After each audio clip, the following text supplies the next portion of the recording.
Ini teman-teman, HSE itu ya mungkin di video sebelumnya aku udah jelasin. HSE itu adalah tentang keselamatan, kesehatan kerja, dan lingkungannya. Jadi divisi HSE itu sesuai dengan aturan undang-undang ya. Jadi internasional pun ya juga menerapkan HSE untuk melindungi pekerjanya, untuk melindungi lingkungannya. Kenapa sih perusahaan minimal harus menyediakan divisi ini? Karena kalau terjadi kecelakaan itu yang ngurusin siapa? Dan ruginya banyak teman-teman. Yang pertama asetnya, yang kedua lingkungannya, yang ketiga reputasi perusahaannya juga bisa kacau kalau nggak ada HSE ini. Terus yang kontrol siapa, yang mau yang ini, dan yang buat program keselamatan kesehatan kerja, siapa yang peduli sama mikirin produksi atau mikirin kejar target project misalnya. Jadi ya cuma divisi ini gitu, makanya divisi ini harus dibentuk di suatu perusahaan kayak gitu. Jadi sebelum itu adalah dunia HSE. Oke, sebelum kita masuk ke pekerjaannya itu apa-apa aja, kalian harus tahu bahwa HSE itu sendiri punya beberapa posisi. Yaitu ada, yang pertama itu adalah HSE Manager, kemudian ada HSE Engineer atau HSE System, habis itu kemudian ada HSE Officer, kemudian ada HSE Supervisor, kemudian ada HSE Admin, ada juga namanya safety man. Nah, itu punya fungsi yang berbeda-beda tapi tujuannya sama teman-teman. Tujuannya kayak aku bilang tadi. Nah, mereka berkooperatif atau bekerja sama untuk menerapkan sistem manajemen keselamatan kerja di lingkungan kerja teman-teman. Untuk tidak hanya untuk kerjanya tapi juga untuk lingkungannya, untuk asetnya, dan untuk reputasi perusahaannya. Nah, itu adalah kerjaan mereka walaupun kerja sama walaupun tidak sama kerja. Oke, nah jadi aku mungkin kalau ada lebih waktu ataupun di next time aku akan jelasin lah, atau kalau ada kalian yang komen yang ingin tahu tentang bedanya HSE Manager, HSE Officer, atau Safety Man dengan Safety itu apa, komen, aku akan buatin videonya. Nah, itu posisi-posisinya teman-teman. Kemudian pekerjaannya kayak aku bilang tadi, segala tujuan, segala bentuk pekerjaan itu bertujuan ke sana. Bertujuan untuk kayak aku bilang tadi, keselamatan kesehatan pekerja dan lingkungannya itu bertujuan ke sana. Jadi kita rincikan menjadi 5, yaitu ada plan, PDCA, plan, do, check, and action gitu. 4, untuk menerapkan sistem manajemen keselamatan dan kesehatan kerja. Aku bagi dalam 4 kategori. Oke, yang pertama adalah plan. Plan itu adalah rencana kerja. Kita mau nih mencapai tujuan kita yaitu keselamatan dan kesehatan kerja, tapi kita nggak tahu kita harus ngapain. Ya, makanya kita harus buat plan, atau disebut dengan HSE program, atau disebut dengan HSE plan, di mana kita menuangkan seluruh rencana kita. Biasanya rencana setahun ke depan, kira-kira kita mau ngapain nih untuk memperkuat sistem manajemen keselamatan kesehatan kerja, untuk lebih mendisiplinkan ya orang-orang agar atau lingkungan kerja kita untuk lebih membentuk budaya K3-nya gitu. Apa kira-kira, dan program-program apa yang bisa kita lakukan untuk menambah kesehatan pekerja, dan pekerja itu lebih sehat lah ya, lebih sehat, lebih selamat gitu. Itu inti dari HSE plan. Aku tidak akan sebutkan satu-satu teman-teman apa sih pekerjaan HSE dan satu-satu, tidak, karena kita bisa kreatif dan bisa imajinatif di sini ya, imajinatif secara real maksud aku. Jadi aku hanya kasih tahu poinnya yang seperti aku bilang tadi, di HSE plan itu harus mengarah ke sana dan konsepnya harus seperti itu, yang seperti aku sebutkan tadi. Itu yang kita tuangkan ke dalam HSE plan, dan itu mau kita lakukan berapa kali. Aku kasih contoh satu, misalnya aku mau buat tentang pengecekan kesehatan. Nah, itu kan berhubungan ya dengan kesehatan pekerja. Jadi itu aku harus buat dalam waktu seminggu harus 2 kali. Nah itu kita terapkan di HSE plan kita teman-teman. Jadi kita tuh saat setahun bekerja tuh berdasarkan HSE plan kita. Nanti kalau ada perubahan ya nggak apa-apa, kita tinggal nambahin atau kita revisi di tahun depan.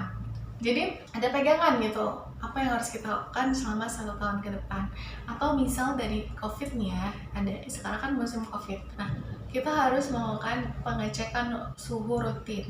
Nah, kita bisa minta safety man kita. Safety man adalah orang yang eksekusi lapangan, yang ngerjain di lapangannya. Bisa minta safety man untuk setiap pekerja masuk harus dicek temperaturnya. Itu harus dilakukan dalam waktu 1 hari, setiap hari waktunya. Nah, itu juga kita terapkan di safety plan kita. Artinya apa? Setiap program yang mengarah kepada sesuatu yang bisa memperkuat keselamatan dan kesehatan kerja, memperkuat sistem manajemennya, bisa mengubah habit untuk menerapkan budaya ketiga. Itu terukur ya teman-teman, dan terukur. Yang kedua adalah do. Do artinya lakukan gitu. Jadi setelah kalian buat program, itu nggak hanya di program-program aja, tapi juga dilakukan. Artinya kalian mulai nih sosialisasi ke pekerja kalian tentang pekerjaan-pekerjaan kalian. Biasanya itu bersifat kayak toolbox meeting, safety talk ya, atau sering disebut morning talk gitu juga ya.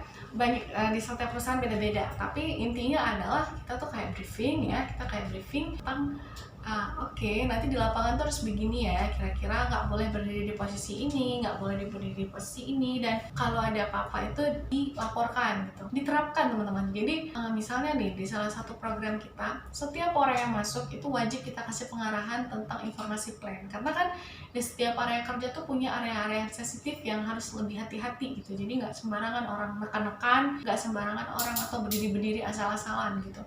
Jadi harus ada induction namanya, atau perkenalan. Nah itu dilakukan gitu. Jadi kita nggak nge-plan aja, benar-benar saat ada orang baru kita benar-benar induction, kita benar-benar data.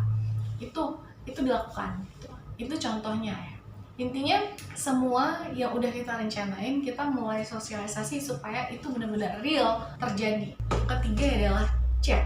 Setelah kita berusaha untuk menerapkan plan kita dan kita sudah mensosialisasikan, kita lihat nih perkembangannya sejauh apa, ada nggak ya diterapkan, ada nggak ya hasil upaya kita itu apa. Itu cek itu dilakukan dengan sering disebut dengan istilah safety adalah safety patrol atau safety management review yang bisa dilakukan setahun. Safety patrol kita HSE itu ke lapangan untuk ngecek, misalnya ada instalasi listrik yang tidak aman, misalnya ada pekerja yang tidak menggunakan alat pelindung dirinya. Nah itu kan artinya kita masih gagal gitu. Kita harus apa gitu supaya kita ngecek lagi sejauh mana sih antara plan kita dengan aktual bisa dijalankan. Target kita apa? Target kita misalnya zero accident ya. Zero accident artinya tidak ada kecelakaan kerja. So, dengan kita lihat aktualisasi di lapangan, kira-kira mungkin nggak ya kita zero accident? Nah, pekerjanya aja malas pakai alat pelindung diri, gimana zero accident? Nah, itulah tolak ukurnya gitu.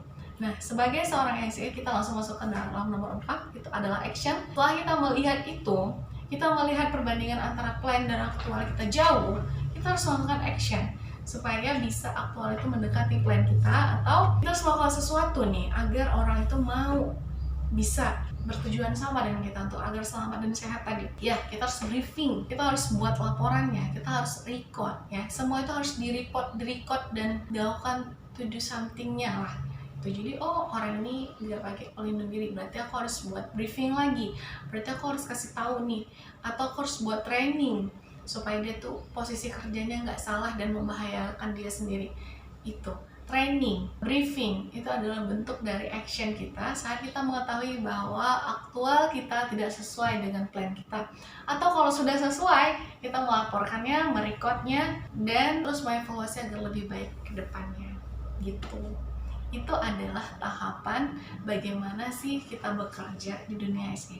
Ada tadi yaitu adalah PDCA. Oke, semoga teman-teman ingat. Nah, kita masuk ke kualifikasi agar kalian bisa keterima di HSE. HSE itu merupakan dia independen. Dia tidak di bawah siapapun ya, meskipun secara organisasional kita diterima oleh perusahaan ya. Tapi dia itu berdiri sendiri teman-teman, dia independen. Dia tidak, boleh saya bilang, dia tidak takut siapapun gitu. Jadi artinya, selama si project ini ilmunya ya, selama si project manager itu tidak menerapkan keselamatan dan kesehatan kerja, kita boleh tegur gitu. Nggak ada atasan, nggak ada bawahan untuk keselamatan dan kesehatan kerja begitu. Walaupun kita ada HSE manajernya, tapi kita seluas itu di dalam dunia HSE. Jadi kita independen gitu. Kalau misalnya biasanya kan civil itu di bawah project manager atau QC di bawah manajer produksi misalnya kayak gitu ya. Tapi kalau HSE enggak, dia nggak di bawah siapapun. Dia melindungi semuanya karena tujuan HSE itu mulia gitu. Tujuan HSE adalah melindungi kita semua untuk kita semua, dari kita untuk kita ya. Itu dia HSE kayak gitu. Jadi melindungi lah ya. Jadi itu independen. Untuk kualifikasinya, kalian harus minimal punya ahli ketiga umum. Dan kalian minimal punya ilmu basic HSE. Selain dari yang aku jelasin, kalian bisa nonton di video aku selanjutnya tentang ilmu apa lagi sih yang harus dipahami oleh seorang HSE. Kayak JSA, kayak HIRAK, report-reportnya itu seperti apa. Nah, mulai belajar situ supaya kalian bisa menjadi seorang HSE yang sebenarnya dan menjadi pejuang keselamatan dan kesehatan kerja di lingkungan kerja kalian masing-masing. Oke, segitu aja video singkatnya. Terima kasih. Aku mohon banget subscribe, nyalakan tombol notifikasinya supaya kalian tahu terus update ilmu atau update video dari kita, karena tidak hanya ilmu HSE tapi ada juga ilmu-ilmu lain yang akan kita share di sini. Ada kayak kalian lihat ada review alat dan lain-lain. Mungkin kalian lagi kurang butuh, tapi bisa jadi karena kalian share, teman kalian lagi butuh banget informasi ini. Jadi nggak ada salahnya kalian share, dan ini tuh gratis teman-teman. Satu subscribe dari kalian itu sangat berarti untuk kami. Satu like dari kalian itu juga merupakan semangat untuk kami